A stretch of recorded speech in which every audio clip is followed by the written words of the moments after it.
of determining the distance between the planets and so on, that the whole cosmos was structured in these mathematical ratios.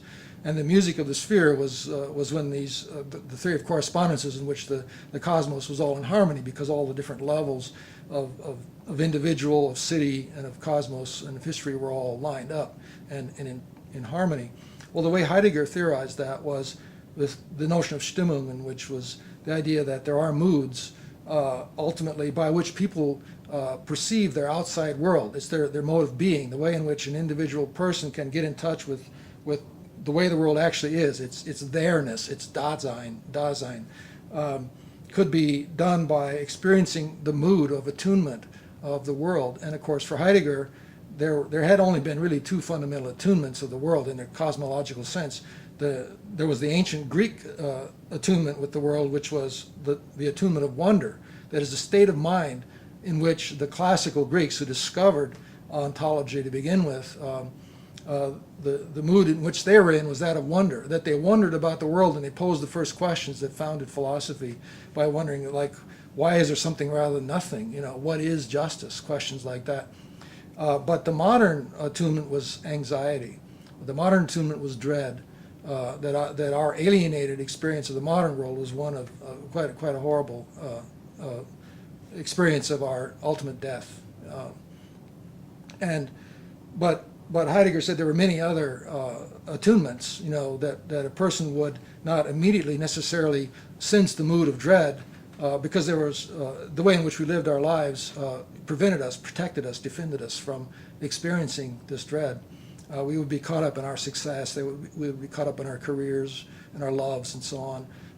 Or we might be in attunements of boredom or homesickness or something. But it would be through those kind of attunements, those kinds of moods, that we would then could move further once we understood how things worked and discover dread.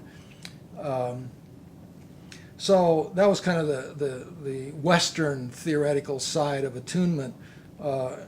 The other side being this divination idea of getting in touch with the situation, getting in touch with the spirits of the world, and discovering what the lay of the land was, or discovering what the situation or condition of the world was through divination. Because of the way divination works is it's not prophetic. It has nothing to do with prophecy. It has nothing to do with reading the future in some sort of deterministic sense that we kind of get through popular culture. And instead, what it does is it just shows the person what the condition of the world is at this moment. At the moment of consulting, here is the way the world is working. Then the divination system tells you that, and then you have to decide, right, what you're going to do about that. You're saying, all right, here's the conditions that you're in. Now you decide what you're going to do, but this tells you the forces that are at work. So, the wisdom is, go with the forces. Don't go against the forces that are at work. Go with the forces. But you still have to take responsibility and decide what you're going to do, according to the problem theory of your civilization. So what happened with Barbara Jo was, so she's got this burning question, what should I do? What is my situation in this love relationship? She then consults the zone for 5 weeks, but it's really not up to her to decide what the attunement is, but rather, since it's a group mastery, it's an ensemble theoria, she has to come back to the group with her findings. So what she did was, she spent her 5 weeks, she came back with the Florida Research Ensemble. We did some more table work in which we looked at her tapes, 19 hours of tapes, rolls and rolls of still photography, 100,000 words of journals and interviews and all of that. We looked over all of that, and what emerged, and then of course further discussion, and what emerged was then a maestry, a group maestry, of which Ravel's personal story was the moral dimension of the allegory. Well, how did it work? Here's what came out. What we were looking for, you remember from the maestry structure, is we were looking for a santome. That is to say, we're looking for a signifier that repeats through the 4 levels of the discourse. Now, myself as initiator of the My Story method, basically I was in a condition that any scientist is in who has said this is the way the theory works, like Einstein said, me and Einstein, peas in a pod. Einstein says, look, theoretically, the universe is spherical and expanding, but he couldn't prove it. I mean, that was a theory. How would you prove that? Well, if that were the case, light would have to bend. There would have to be gravity waves and stuff. And I don't know, 20 years later, sure enough, based on that theory, people were looking to see if light bent when it went around planets, and sure enough it did, and it proved the theory. Well, from the point of view of maestry and choreography, for this method to work, I mean, it had to work not just for me when I did it, find the pattern that I found, Ficelle and so on, but it had to work for somebody else. And I knew it worked with my students, but I'd never had it work in a research situation. I hadn't tried it before. What was especially intriguing about the Teoria in Miami was we were actually not just trying to see if we could make a maestri, because of course, since it's aesthetic, you could, and Barbara Jo's an artist anyway, but it had to actually be, it had to be applied. That is to say, it had to map onto, the physical, collective, social and political world in a way that would make sense, that would create coherence and understanding. That was more and additional, not just trivial, than what we'd known before. And here's the way it worked. So we were looking for a repeating signifier in the different discourses, and indeed one emerged. And it was the perception of this repeating signifier was actually an act of the group.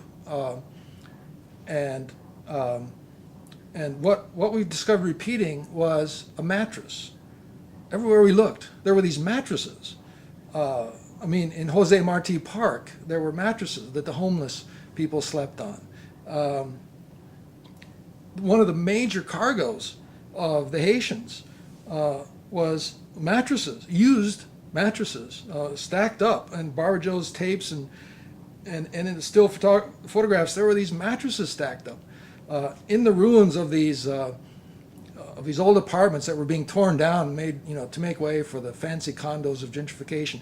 Old mattresses floating and in the old rooms. And we said, wow, so that's extraordinary. Well, let's look into that a little more. That's, so we're doing a little memory work, So Barbara Jo, the other part she had to do, her responsibility was that she had to provide personal information because it was her family story that was providing the basis for the group maestri.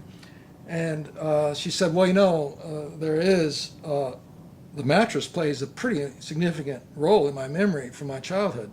One of her most significant memories was related to her experiences in a place called Skeeversville. Barbara Jo lived in upstate New York, a place called Pleasant Lake. Her family had a very nice home on one side of the lake, and the other side of the lake was what her father contemptuously called Skeeversville. And Skeeversville was simply the name that he had given to this the sort of wrong side of the tracks, if you like. It was the lower class people that lived there, what her father called white trash people, trailers and old rundown small homes and things. Very wild kids, very dangerous place by middle class standards, crime, rape, and so on. And Barbara was forbidden as a kid to go there, but of course, precisely given her nature, as anyway, maybe any kid, of course she wanted to go there, and she did go there. And one thing she did as a young woman, but we're talking 10, 11 years old. Her friend Linda McDonald, in her house, in her basement was full of mattresses. Well, it turns out her basement was full of mattresses because Mr. McDonald was an upholsterer by trade and an alcoholic by avocation. But when he was sober, he worked on mattresses and fixed mattresses, used mattresses. So this basement was full of mattresses, and the kids, the Skeeverville kids, all these kids that Barbara's not supposed to be messing with, they would go down in the basement and they'd play these little sort of, prepubescent little kid sex games, if you like. But basically, Barbara told this story of the game they played. It was called Perfume in the Black Hole. And the way she should tell it, right? You have to get her telling it. But basically, the gist of it was